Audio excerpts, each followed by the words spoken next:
G'day, and yes, it is another what's in the box. It's like I only just had one of these, and that is true. I did just have one of these, but I really wanted to do another one since I got another package. This is sort of the big time of year for me getting new products, actually.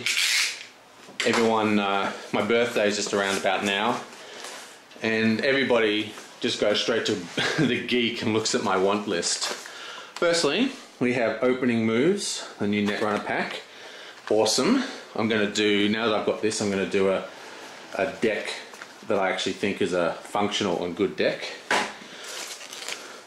Now, the last of the Star Wars packs. Woohoo! And what else have we got in here? Well, High Frontier. This is the colonization expansion.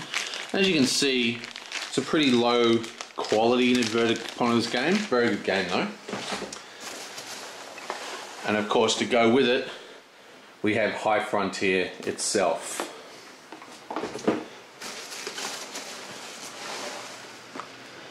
And now, Dark Knight.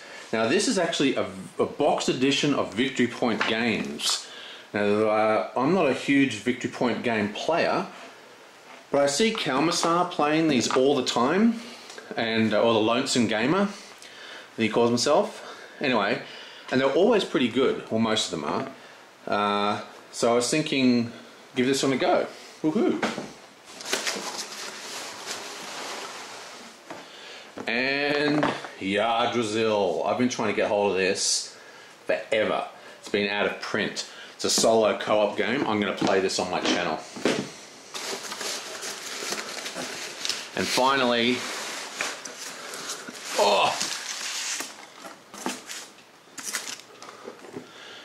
Yido. This is a Euro-style worker placement, game. Set in Japan. Very, very cool. Let's see if there's anything else in here. No. Let's have a quick looky. Now, Yggdrasil, I don't know exactly how that's pronounced, but basically in Norse mythology there's this sort of magical tree, and everything is part of this tree. There's this dragon lives at the base of it, curled around the roots and stuff like that. And this game came out, which got a lot of really positive buzz. And I played a couple of times on Vassal. It's got published by Z-Man. It's a very, very difficult game, but it's, look at this beautiful die. Nice. But it went out of print, and it was just impossible to get. I mean, you just could not get this for love nor money. I almost ordered it from overseas, from some random guy on the Geek for a huge amount of money, but glad I didn't. Okay, that's a bit shiny to see, but yeah, this is the Yggdrasil here, and the whole point of this game is it's like a wave survival game, kind of like Ghost Stories. Extremely, and this is the tree here. It's just awesome. The theme is great. The board is great. Typical Z-Man quality product. So I'm absolutely hanging to play this. Awesome. I'll probably play this on my channel fairly soon, actually. Now, Darkest Night is another Victory Point game, and like most Victory Point games, it is co-op and solo enabled. So this will probably get onto the channel as well. This is a 4-character game, so if you're playing solo you play 4 characters, or you can play with 4 people co-op. And it is Victory Point, which means these are basically, normally these are sold in little placky bags, but this is a boxed edition, which is unusual for them. So the components aren't the kind of quality you're used to. I mean, look at this. This is practically self-printed. You can even see they have got the white bleed area from the printer not cut off. But still, the cards and everything still look great. And, well, they would look great if I didn't drop them.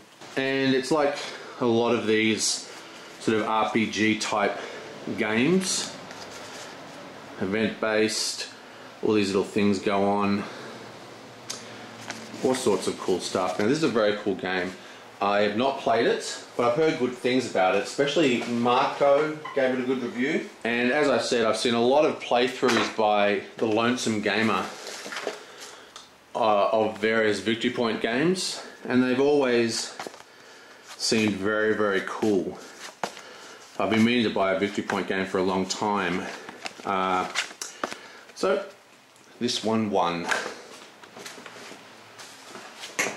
I'll probably play this on my channel too eventually, because again, it is a solo co-op game. Now, High Frontier is a very high functioning game. This is by the guy who did Glory to Rome. And what I mean by high functioning is this is a game that has very advanced, I guess you'd call, mechanics. This is a kind of game that shows you how far you can push a board game. Now, it's not exactly complicated. It's not complicated like some of the war games you can get, but it is still a relatively complicated game. But one of the things he does have is this amazing board, which he designed himself, actually.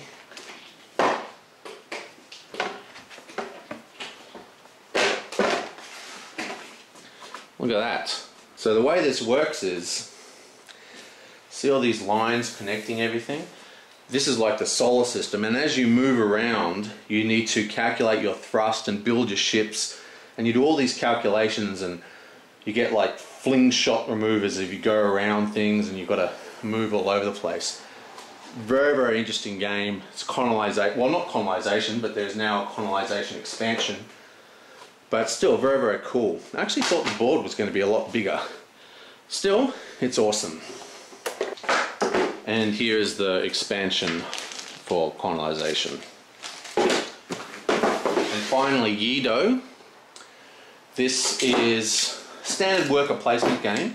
I was tossing up greatly between Yido and Dominaire, of which game I was going to get. I decided against Dominaire because I found that it's pretty damn swingy at the end of the game. It's like huge swings. So I thought someone in the game group's already got it, so why not go for something different? Now this is, again, worker placement. Each area you place in has different things. You buy weapons, and you know, the theme, like most of these games, is a little weak, but the mechanics are actually very, very good. Now the board looks pretty darn busy, but basically you have different weapons you can buy here, different cards you go, shipping, food, wine, all these different areas that you place your little meeples at. And yeah, and then there's an event deck that can change it, and it is obviously Victory Point based, much like most Euros. Still, very, very keen to play this. This is another game that has been fairly difficult to find, but they have had cool stuff. So, Yido, Yggdrasil, Darkest Night, High Frontier, and the High Frontier expansion, plus a couple of packs. Okay, well, now, as for things going on with the channel, we're probably going to see some more. I'm going to be finishing the Chaos of the Old World playthrough probably this week. Is the goal. So we'll see how that goes. Nothing on that piece of paper. But I think we're going to find that the majority of... Oh look, it's come with a new board. Interesting. Whole new board for High Frontier colonization. I'll have to open that later and find out what the hell's going on with that, having a new board. I've actually played High Frontier before. I just have not played the expansion. But yeah, so expect some action on the channel besides some box openings, and I will see you later. And I'm going to do pack opening for this, even though it's pretty outdated, and for this, and I'll probably make my deck that I'm currently having a lot of success for. Okay, well, have fun guys, and roll high.